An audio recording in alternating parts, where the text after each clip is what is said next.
Welcome to Hashtag with Nabuguzi Kiwanuka. This is the place where we help you unravel social constructs, discuss self-development in line with mental health, and everything in between that directly or indirectly affects us in the millennial world around us. If you're hearing my voice for the first time and are the kind of person who is not scared of being a better version of yourself, even if it requires you to contradict who you were 24 hours ago, consider this your virtual home.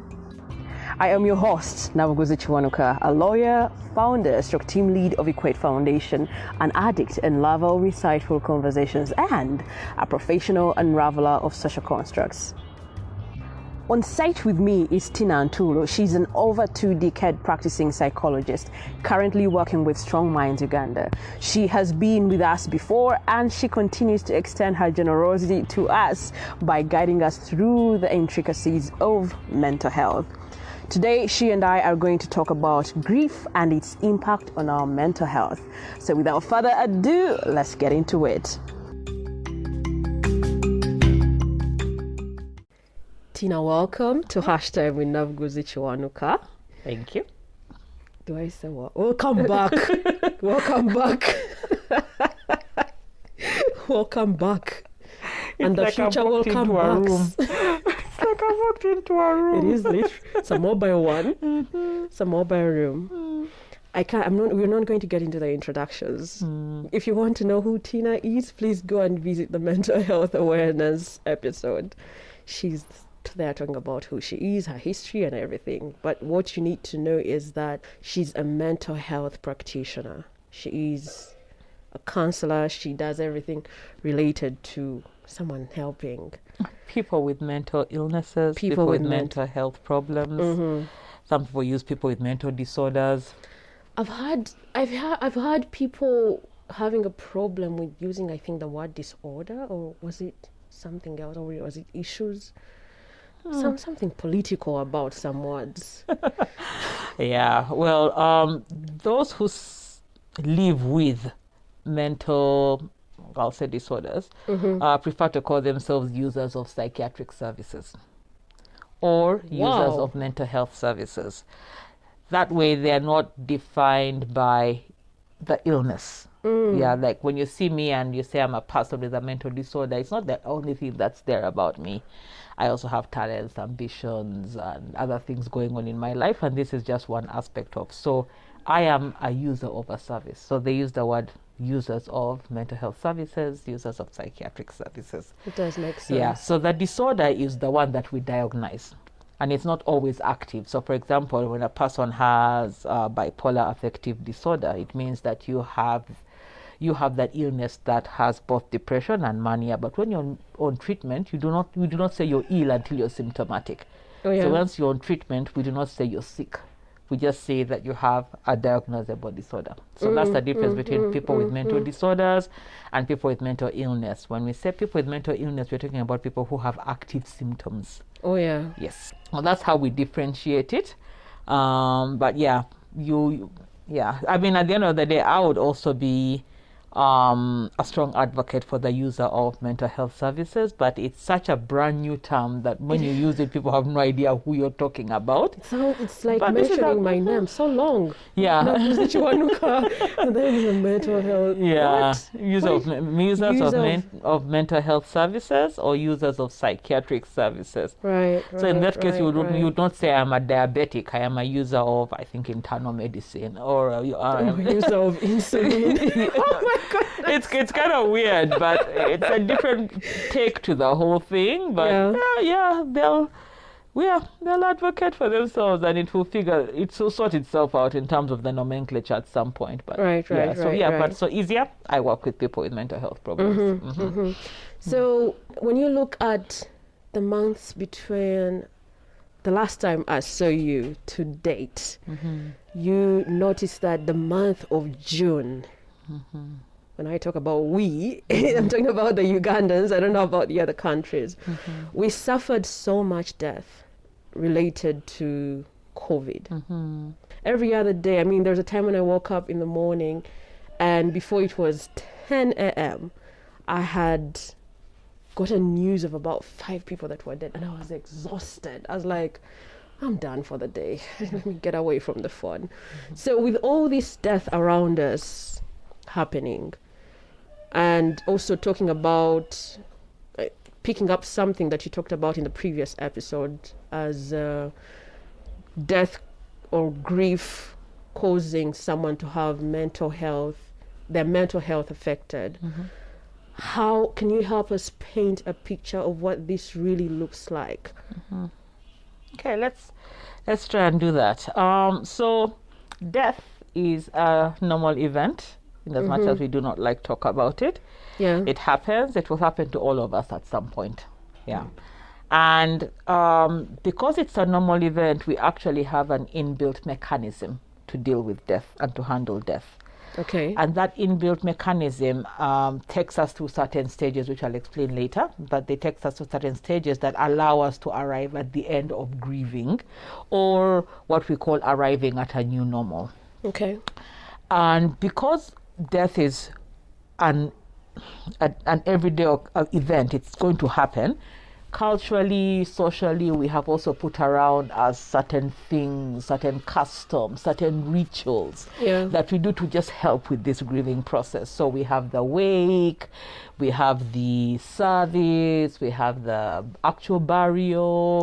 People have things they do after, and then maybe 1 month after, and 4 months after, and things like that. And actually, when you think about it, most of those actually also coincide with the actual stages of grief. But it would be nice for somebody to do a larger scientific study around that, so that we're not just using our opinions. So in a normal occurrence, death is hard. It's not, by the way, the event of death is hard. It is hardest on the persons who remain. The person who's passed away, we cannot speak for them because they are gone. But it is hardest on the people who remain. You love your significant others. That is either your parent, your partner, your child, your workmate, your best friend, whatever relationship you have with this person. And them not longer being a part of your space, a part of your life, is painful in itself. Then the way people die adds on to the grieving, especially when the death doesn't make sense. So robberies, weird accidents, some things happen and they're senseless, which is different from, and it makes it different from how we grieve, for example, for older persons who've lived their lives and now you're celebrating 90 years, 100 years, 80 years of this person's life, and now they've passed on, and you're like, oh my God, this person had a full life. You're going to miss them, yes, but there's a way of you can rationalize it because the person has been around for a long time. But for younger people, it's sometimes very senseless in terms of trying to figure out why. So during that grieving process, of course, extra to the social and customary rituals we put around us to guide us or to help us or facilitate the grieving process, mentally there are certain things that happen to you as you go through grieving. And these are all normal. You will go through denial. I can't believe this person has gone. I am in shock that this person has died. 1 week after the service, you will even set the table for your husband and have cook his meal as though you're expecting him to walk through the door. His meal. Yeah. And that's perfectly normal. You're in denial, you're in shock. You do not want to accept that this person is not coming back. Isn't it more painful when you cook the meal and the person doesn't eat it? People have different ways of coping, but people will tell you, I washed the shirts and hung them up on the hanger. I picked up I had this news that I picked up the phone and wanted to call. Then it hit me that this person isn't going to pick up on the other side. So you go through denial. By the way, denial is perfectly normal. You're not losing your mind. You're not going cuckoos. It's part of the grieving process. Then after the denial will come the what we call the bargaining. When you now start having conversations with God, or you have conversations with yourself and with other people about things you wish you could have done to prevent the death, things you wish you could have said before the person passed, conflicts you wish you could have solved, things you did not do that could have made the person happier. This is when you'll find, I remember one of the books I read, this boy lost his mother to an accident, and in that morning, she wanted him to wear a certain shirt, and he was very annoyed because he didn't like it.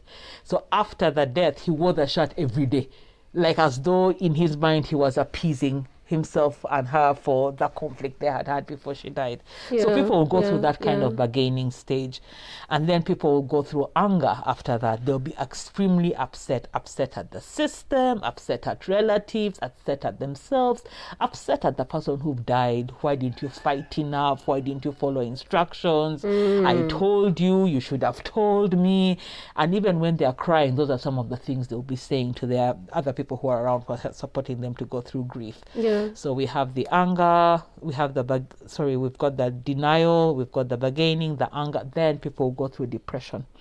They'll literally feel depressed, like a person who has depressive disorder. All the symptoms of depression will be present during that time. We do not treat it because it's a normal process of grieving. They'll lose interest in the things they used to enjoy. There'll be a persistent heaviness and sadness, feelings of guilt, feelings of worthlessness. Is life even important anymore? They'll lose concentration, appetite, sleep. All of that is going to happen. They will be depressed. But because we can attribute that to grief and the loss of a person, we do not call that person as having the depressive disorder. We just say they're going through grieving. And at the end of that, they will arrive at what we call acceptance, creating a new normal in their life, a way of living without this person being present. Everybody arrives at acceptance at some point. There is no hard rule that it will take 6 months or 1 year or 2 years. It's totally dependent on your relationship with the person, how involved you are with them, the circumstances in which they died, and what social support system you received. Now, when do we get concerned as mental health workers? We get concerned as mental health workers when we look at the relationship you had with the person and the amount of time it's taking you to get to acceptance. So anytime, sometimes 2 years, sometimes a person will be grieving for 2 years, but when they explain to me what's happening, I'll say, that's okay, take your time. Another person will be stuck for 2 years and I'll be like, oh, that's not right. We need to sort this out. Yeah. So everything is related to the relationship. So for example, if you've lost a spouse, a good spouse, 2 years is not enough for you to grieve. You might want more than that. I have to use the word a good one, because an abusive one will be a totally different conversation. But you know what? Let's stick to that. If you've lost a good spouse or a best friend or a co-worker who was really helpful and was seated next to you every day, 5 days a week, someone who you talked to, went to lunch with, you know what I mean? Those deaths can take up to 2 years to get over. But then there are others where, you might be upset, you knew them, they were acquaintances, but you recover much faster. So grief takes anywhere between 6 months to 2 years. We get concerned after that, but we always have to put into consideration the context of the relationship, of the person who you lost, and the circumstances in which they passed away, before we can now say things have gotten out of hand and you need professional support to get through the grieving. Now, you've spoken something that has really become personal on my end, and I'm a little bit scared. This might start looking like a live counseling session. I lost my grandmother, 2008. And before 2004, I was playing Ludo with my mother on the veranda. You know Ludo? I was playing Ludo with her, and then it got dark. And I don't know what we were really talking about in that moment, but all of a sudden I told her, I don't want grandmother to die before me. I was 11 at that time, and she was like, oh, that's impossible. I don't know how far we went with our conversation, but I remember her saying something like, that is impossible. 4 years down the road, she died. And I got to her bed because they picked me out of an examination, got home without knowing what's happening, and then just getting home, I'm seeing her covered on her bed. Everyone is there. I don't know how I jumped every other person that was there and I got to her bed, but I remember myself waking her up. I wanted to tell her something. Like, I was like, 1 second. Please give me a second. First, come back a bit. Let me tell you something. And I think what I wanted to tell her in that moment was that I love you. I had learned how to be expressive of emotions in that period. Like my expression of emotions before then was only anger. That is all you could get. If I loved you, you would get it in a note. But if I was angry, you would hear it straight from me. So in that moment, I think I had learned how to say, hey, I love you and things like that. And I wanted her to go with that. I loved her, but I was mostly silent and we never really had to chat. But since then, I don't think a year has gone by without me crying. And last year was so bad because it came to, I was in a period of the memory of my dad's passing. And then I remembered my grandmother and everything was terrible. So in that moment, I was like, hey, no, I can't go on like this because how many years is that now? 2008, 2021, 13 years. It's like, okay, now I need to get this worked on. But then sometimes, like, I can just be going about my life, maybe working in the office, doing work, like life is normal. And then all of a sudden something whispers, yo, do you know you woke up your grandmother and she didn't wake up? And then, oh my goodness. Yeah. It just, but I think I've gotten stronger. I mean, you definitely do with time.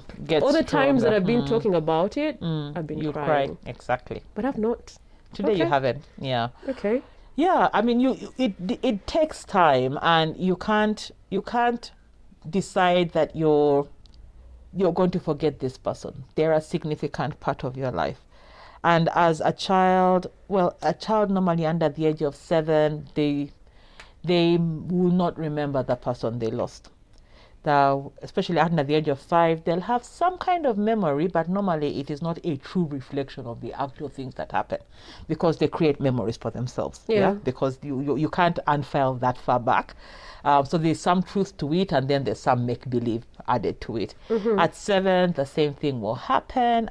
Older children will probably remember more the person they lost, but because at that age our brains have not yet developed to understand the concept of eternity and that this person is gone forever, and then in your teenage years also you're struggling with just learning your own emotional literacy. So basically what you've described is normal teenage behavior. They are faster to express anger and what they do not like, not as fast as expressing what they like. It's normal teenage behavior. It's very normal, by the way. Nothing like being silent. No. I think what also destroys me, or what kept destroying me, was I wish I started talking sooner.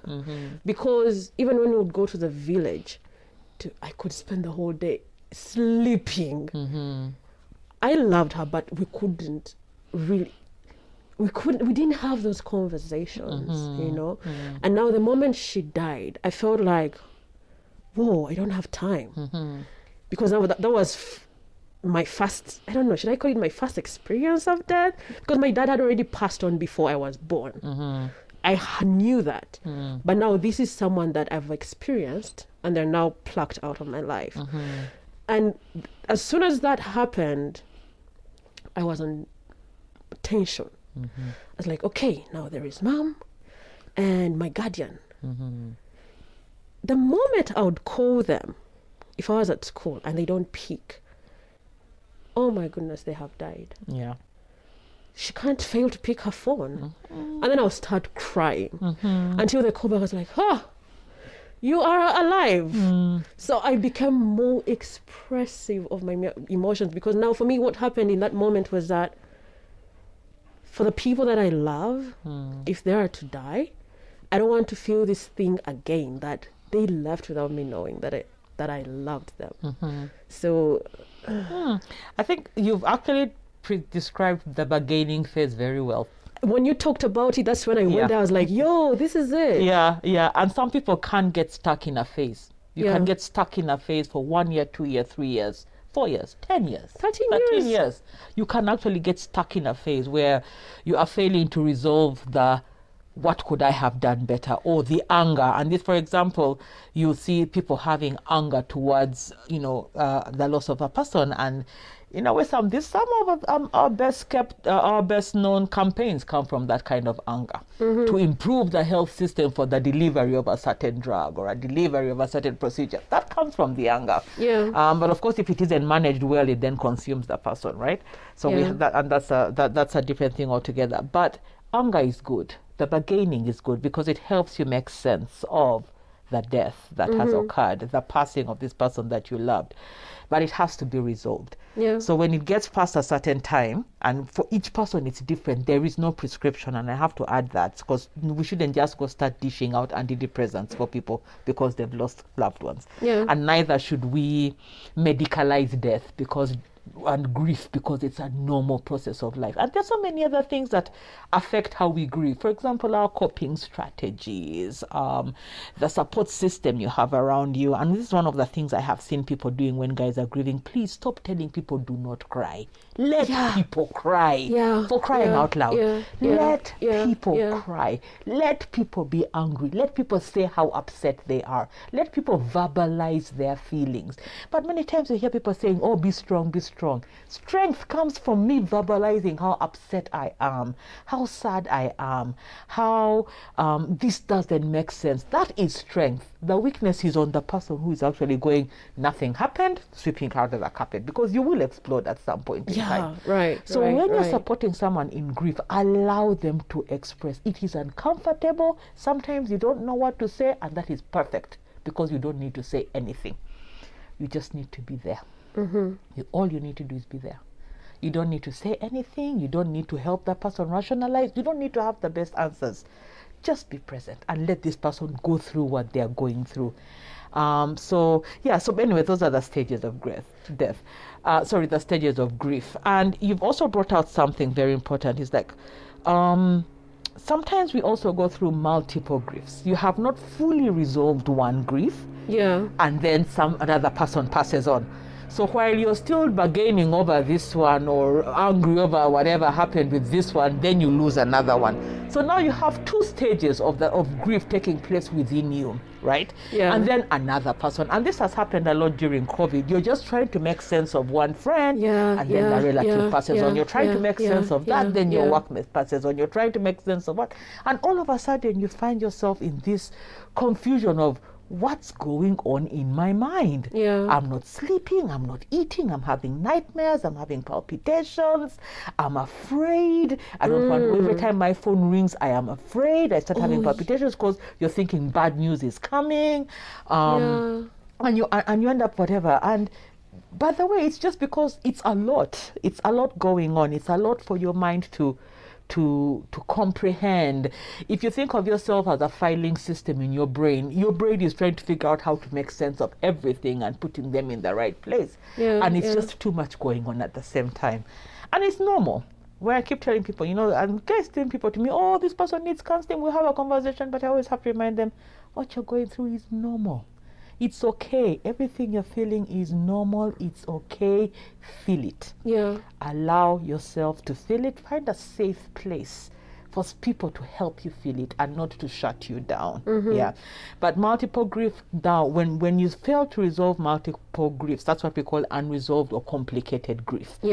And these things also then become even more complicated when the way the person passed away doesn't make sense to you. When you fail to rationalize how the person died. And the ability to rationalize and say, we all come up with the statements, it was God's doing, it was his time or her time, they are in a better place now. All of those are rationalizations that help us come to terms. They were suffering, they were very ill, it was better for them to go. They lived their life. I mean, we'll come up with all of these statements. That process of rationalizing helps us accept that now I'm going to have to live a new normal that's going to be filled with memories of my significant other, but I have to continue moving on with life. And that's also perfectly fine. But when you are still stuck in the phases of grief and you're still trying to rationalize for one person, then the next person passes on, then another person passes on, it can become too much. And at that point in time, you will need professional help just to kind of help you create the right strands of getting this done in your brain so that you can move on. Sometimes it will correct itself. Grief always does that. Grief and time are good buddies. Yeah, time always makes things better.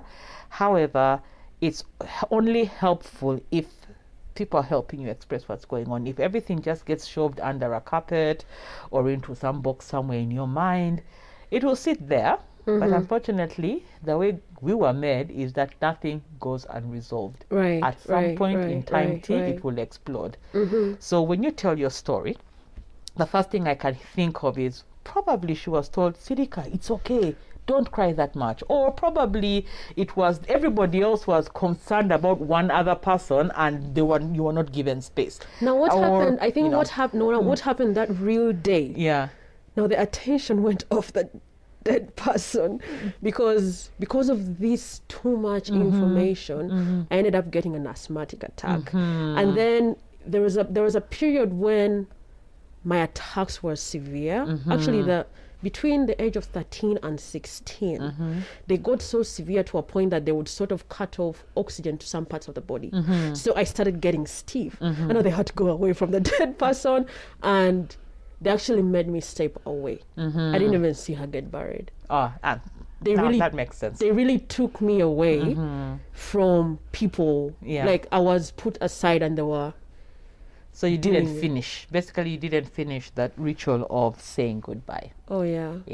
Yeah. And that now, it makes then sense why it's a lingering thought that keeps coming back, because you didn't finish saying your goodbye. And also, it's also interesting that you've talked about yourself as a teenager, because when young people are grieving, one, they don't have a full understanding of this infinity, this departing of a person. But then there's also the fact that you do not have the emotional literacy to go through what you're going through. And what most people begin to see are behaviors where you dissociate, which is pretty much what you have talked about, where you go numb in places, you'll have more frequent asthma attacks. That's actually, sometimes it's not the asthma itself, it's just your brain trying to sort out the stress that it is going through. Yeah. And that's why actually people say, oh, this person, when they were kids, they were sickly, we were in hospital all the time after this happened. But then as an adult, went more into hospitals after that. As an adult, it's done. But that was your process of grieving. Nobody just picked it up at that point and said, Nabuguzi needs to see a therapist to help her work this out. Yeah. I was actually carried to one, and she was the worst person I've Sorry about that. You have no idea how many times I'm apologizing for my colleagues. I'm so sorry about that. And she then told you off. Oh my goodness, because I didn't know how to talk about these things, and I wasn't so much in a space of saying stuff about me. For some reason, I was locked in a system of looking out for who needs help. And I had never placed myself in a space of I need help. So when I was carried to her, I wasn't even given a reason as to why I was seeing her. Mom just told me, I got taken out of school. Something else had happened with a friend, and then she just got me so disorganized. So I got carried to Professor Kanyerezi, may he rest in peace. And then he spoke of something like, was oxygen not getting to my brain or something like that? I didn't really listen in. The way how they were talking, it's like they were using coded language. And then I got placed on medication. And then when the holiday reached, I was taken to this psychiatrist. Okay, let me not say her name. Yeah, let us not say her name. So last year when everything made sense, because I was trying to do an assessment of myself, like how did I come into this space of mental health? I mean, there was a moment when suicide at some point was like, wait, so this is why people commit suicide? This is where people get? And then I was like, okay, that happened, but what might have happened years before? And this is when I'm like, wait, I went to a psychiatrist. And then this chick said mean things. Like, is she crazy? So I started looking for her name. I wanted to find her on social media and ask her, were you crazy years ago? But I couldn't find her. I was like, okay, let me just let her be. I'm so sorry about that. Yeah. I'm so sorry about that. Yeah, but it is hard, and it is hard because for so long we haven't talked about these things, and for so long we haven't because even those cultural things we used to do where people would move into your home for a month and Yeah. cook with you and support you and be around and let you, I mean, for example, I loved this analogy that I was given by my professor. I'll never forget it when I was doing my psychology school. And he was like, you know, everybody in coastal Kenya, Yeah. they have this thing of, you know, they understand that widows will grieve their husbands for a long time, and it's very complicated in their community. Yeah. So when she starts screaming and yelling and running across the village going through a hysteric fit, the whole village joins her. To run with her? Yes, and support. Because not that they're chasing her down? No, because they know and understand that that's an outlet. Wow.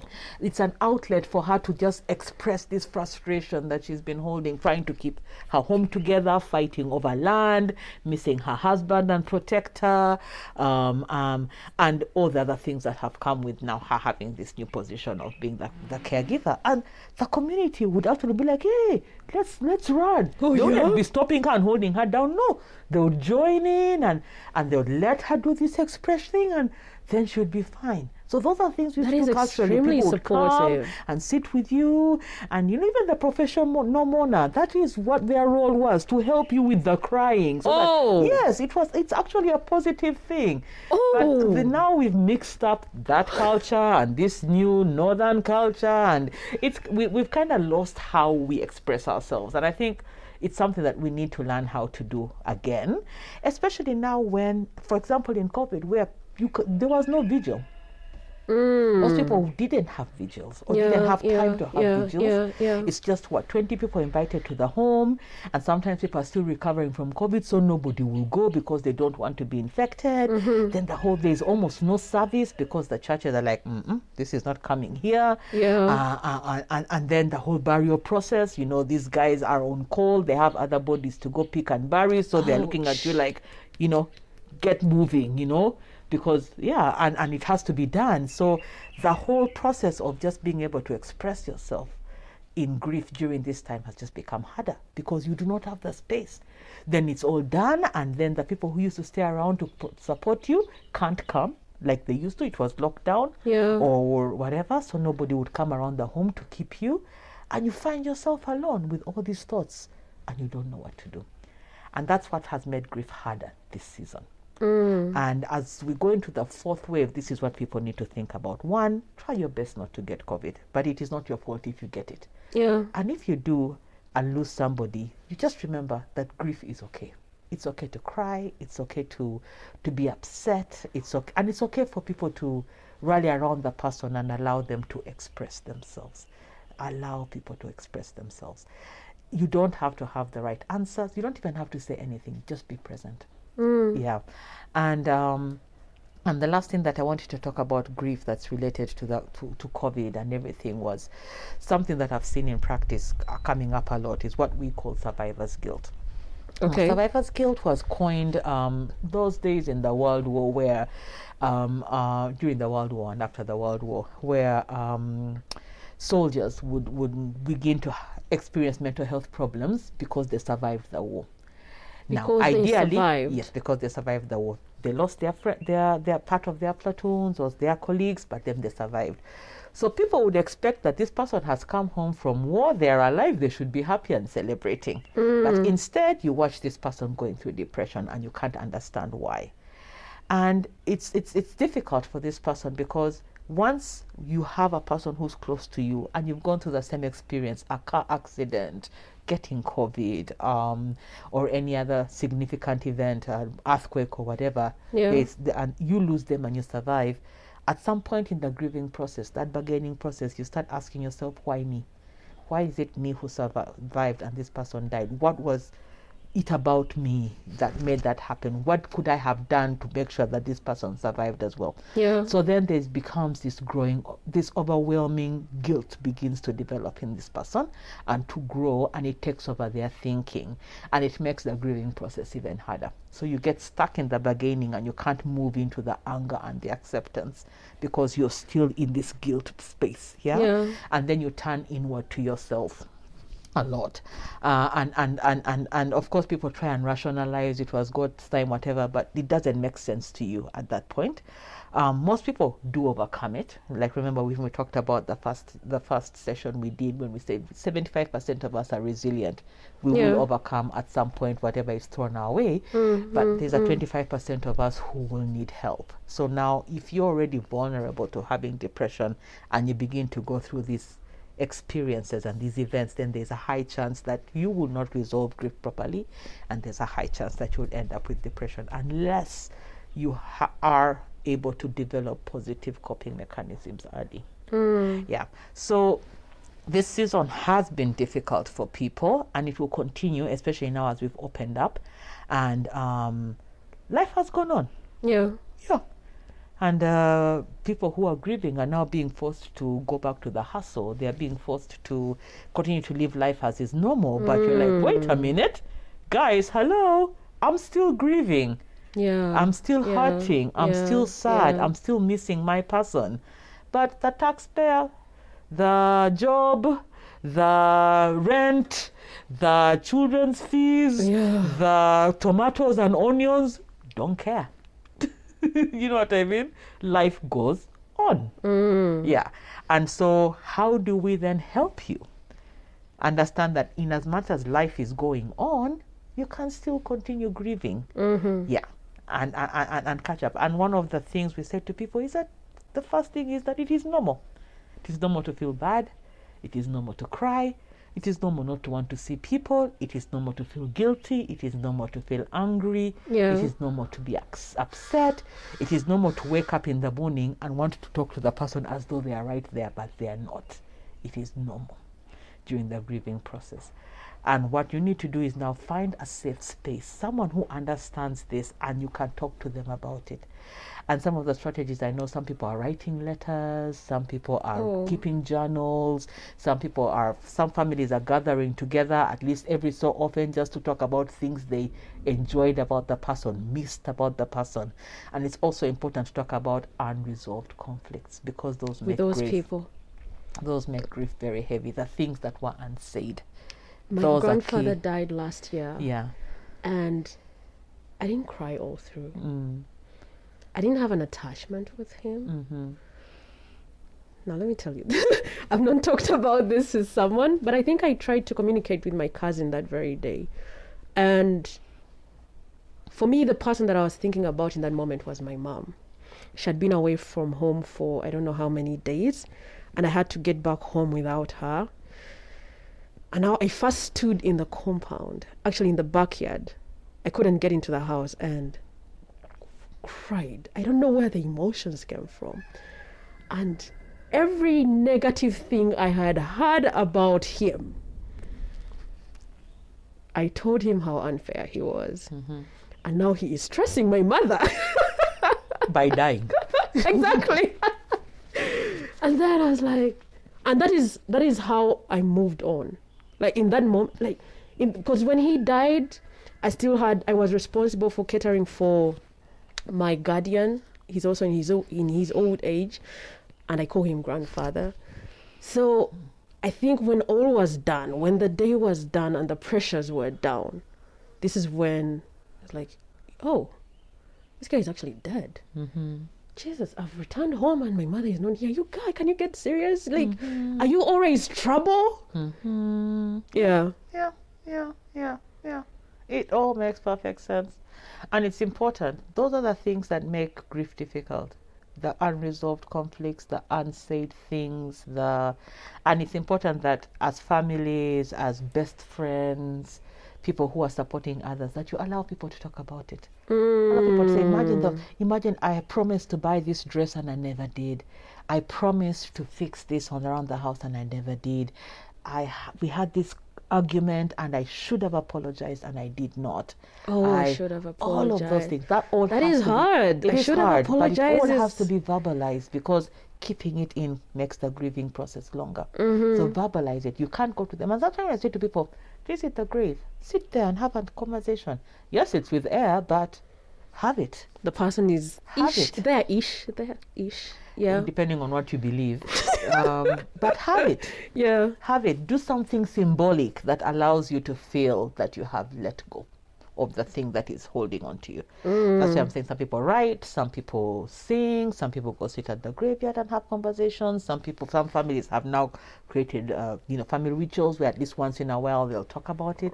And don't hush the kids away, and don't be in a hurry to clear things from the house so that you say that you've forgotten the person. Yeah. Don't be in a hurry, because I've seen that happening a lot, where people are like, oh, we are helping you. Now they come and empty cupboards and whatever. Don't do that. Let the person take their time. When I'm ready to give up my husband's clothes, I'll give them up. When I'm ready to give up, people can hold on to these things. I'm okay. We know. Most of us will tell you, it's okay when you're ready. But removing them away doesn't make the grief healing process faster. Yeah. It doesn't. And even when you take them away, don't give them away yet, because this person who's grieving might want them back next month, because depending on which stage of grief they're going through, they might become a comfort. And then now this is where now conflicts start. Oh, they even did this and they even did that. And grieving also brings out the best in people. It also brings out the worst in people. And some of the family conflicts arise because of these kinds of things. So allow people to take their time. Allow people to express themselves. Yeah. If symptoms persist, and for me, I think I'll say, let's say 1 year, you get concerned, reach out. Look for us. 252, star 252. Option 10. Hash, option 10. Yeah, and I we'll have be that able in my to head. provide support. Should we say that again? Star 252. Star 252 hash. Option 10. Yes. And we shall provide support. Right. There are two things I've taken away from this conversation. You talked about the stages of grief, and I was looking at myself before 15, how I was struggling with my father's death, because I didn't find him. He had already passed on when I was born, and then it was just something that I would say. Where's your dad? He died. He died. It was automatic. I didn't have to wait for you to say, Father, he died. And then at some point I was like, you watch Nigerian movies. They would bury a wrong person and then the person shows up. I was like, this guy, I think he's like in northern Uganda. I can't wait for him to come back. I was so excited. And then I think it got, because we walked away from what would have been our home because of the relatives, in-laws, and fighting for the property. So mother was like, as long as I have my kids, you take whatever you want.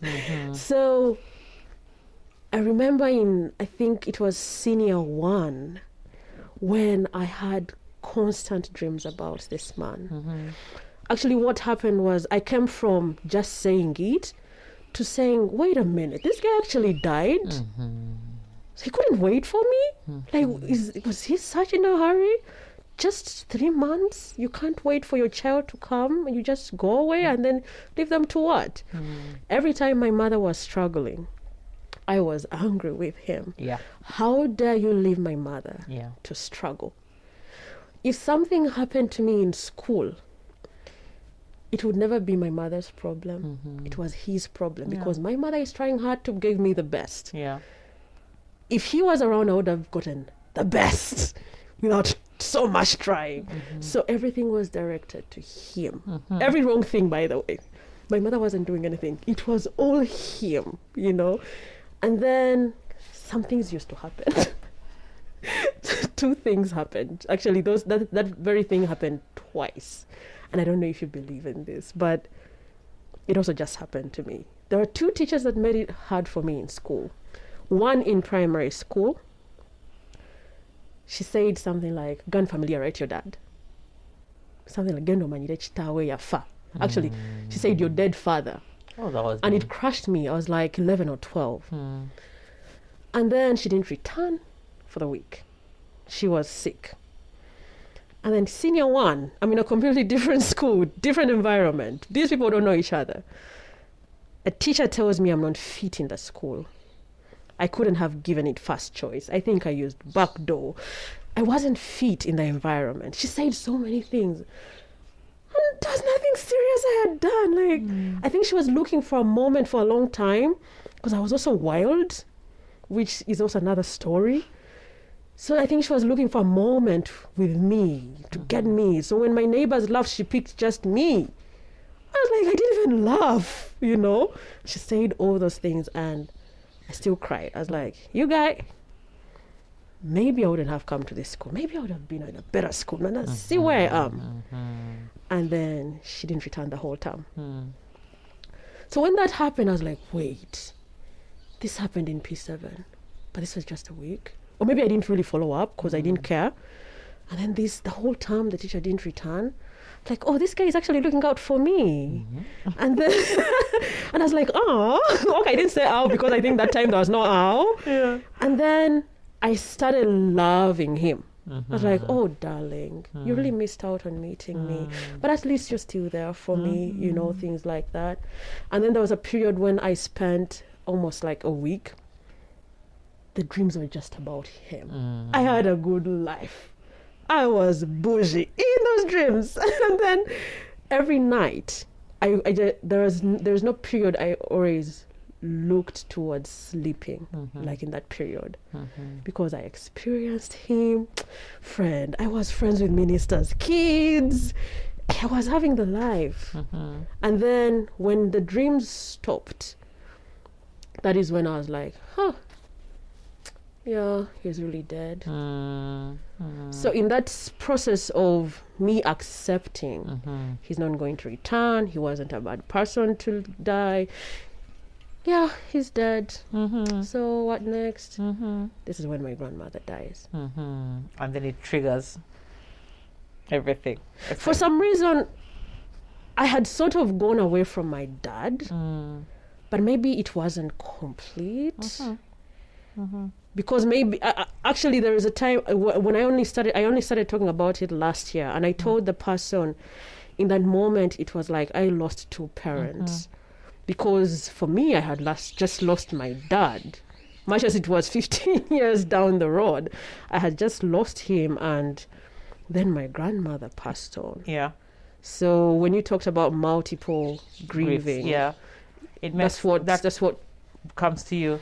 And also the thing that people are going to have to look out for, I don't know whether there are any adults listening, is that almost all the children who've lost parents now, their grief isn't going to happen now because their brains haven't fully conceptualized the loss. It will happen in, like for you, in your teen years, in your mid-teens, or in your late teens. That's when you will now go through the real grieving. Yeah. But the adults around you have finished. So they'll turn around and look at you and go, what's wrong with this one? How are you bringing this up now when? And many times people don't connect that, this is when this child has now fully understood their loss. And now is when they're going to go through the 5 stages of grieving. So that's exactly what happened to you. It got to a point where now you understood that actually I have lost my dad. So you went through the anger, the bargaining, the acting out. All of that was part of you grieving. Yeah. People might not have acknowledged it as that and told you that that is what was going on, but it was. And even these events, whether they were related or not, coincidental, you were able to rationalize them in a manner that helped you reach acceptance. Yeah. Get what I mean? Yeah. So this is something we're going to have to look out for, even as professionals, as parents, as caregivers, aunties, uncles, is that the kids who've lost parents now, we will see their grief later. We're not going to see it now because their brains are not yet ready to fully understand what went wrong and the fact that this person has gone.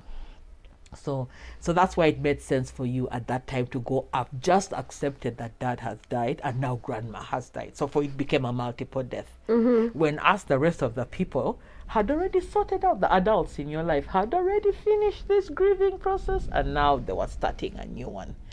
And every grief triggers the last one. That's what people have to remember. And there's a way in which mental health is so related. It's weird. It's sometimes you don't understand why, but grief triggers. Every grief will trigger the last one. And then you go through another healing process. So what happens is when you're having back-to-backs, that is, we went through a period in our family for 5 years where every year we lost somebody. It was the hardest time. Yeah. So if you've just lost this one, you're now beginning to come to grips with the fact that this person has gone, the next person goes back into the same thing. And it got to a point when, even for me as a professional who understood what was going through, I began to have this intense fear of death because it had happened so many times that now you start wondering whether you're next in the line. You know what I mean? But that's all part of the grieving process. But if you don't stand still and say, okay, this is grieving, I have to find a way to create a new normal. Believe me, we're not telling anybody forget. We're not telling anybody the life is going to go back the way it was. It will never be the same again. Sure. Yeah. And nobody should fool you that you're going back to the way it was. No. You create a new normal. You create a new normal. You learn to move through life's journey with the memory of this person instead of the person walking beside you. And you have to find a way to package this memory so that it is easy to carry as you go through your day-to-day. Moving forward. And it takes time for that to happen. And those of us who are supporting either as friends or relatives, that is how we need to help and guide people through this grief.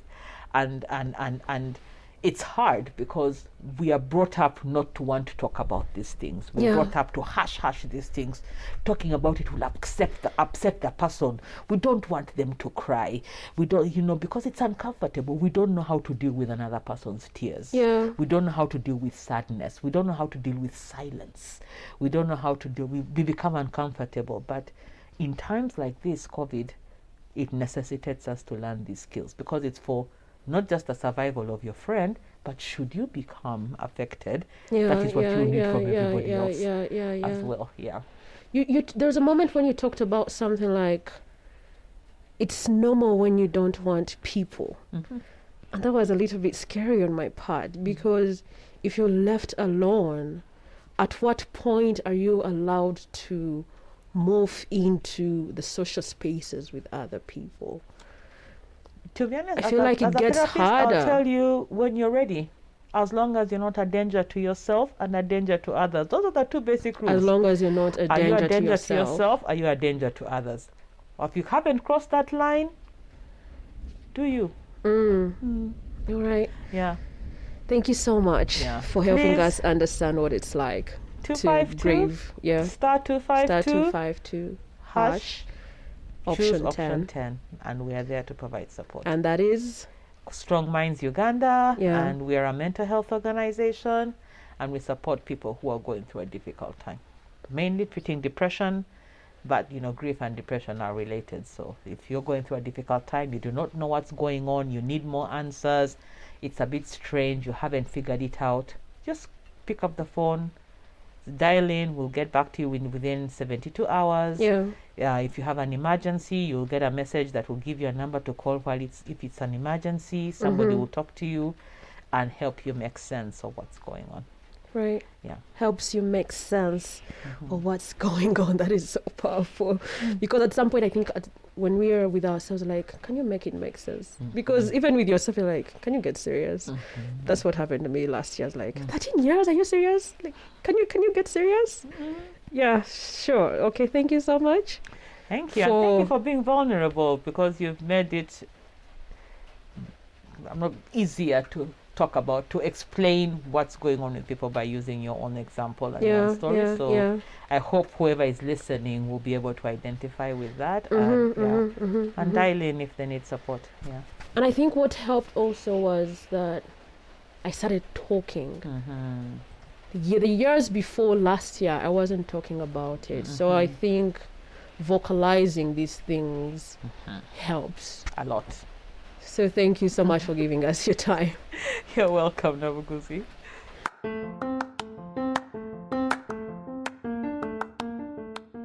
I dedicate this episode to you and I. Thank you for tuning into another episode of Hashtag with Nabuguzi Kiwanuka. If you loved what you heard, make sure you subscribe to Hashtag with Nabuguzi Kiwanuka in your podcast platform of choice and share it with your friends. Let them know that this virtual space is for them. Yeah, it is for you and I, but it is for them as well. It is for all of us.